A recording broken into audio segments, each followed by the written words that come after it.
High আসসালামু আলাইকুম। আমি জাহিদ, সৌদি আরব প্রবাসী। চলেন সেই বিখ্যাত কুখ্যাত ব্লগার সুমাইয়া ভিপির কিছু ভিডিও দেখি কিভাবে বাড়ি ভাড়া দিয়ে জরিমানা দিল।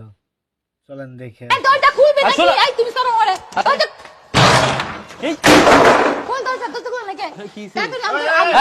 আমার টাকা আসে, আমার টাকা আসে কারণটা হইছে এইটা আমারে আমি ওর কাছে টাকা পাই না। আমি টাকা থেকে আমি আসে কারণটা হইছে আমি ওর কাছে টাকা পাই না। এই ভাই টাকা বার করেন, টাকা দেন।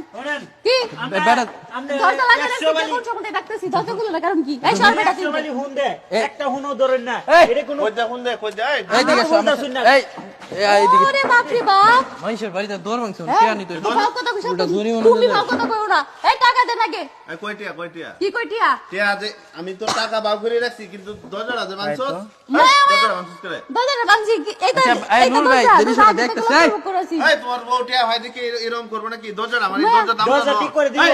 আমি যে ও মায়া এটা গর্জন কাটার এটা করতে আনছি টাকা থেকে আমি 14 বার কল দিয়েছি একটা কল পর্যন্ত আপনি ধরছেন না না ধরার পর আমি যে এই চুপ তোর বাড়ি ব্যাংক আছে গরবারি ব্যাংকে কিটা গরবারি কিটা কে দিতে যাই এই ঠিক করো তোমরা জরিমানা দিও শুনো আগে হইছে যে কলটা দছি এই যে ওহন টিয়া বাড়ার পে এখন টিয়া দি বানিছে এই যে এই তো ফাউনা টিয়া নে কত ওরা আমি আর ছাড়তাম না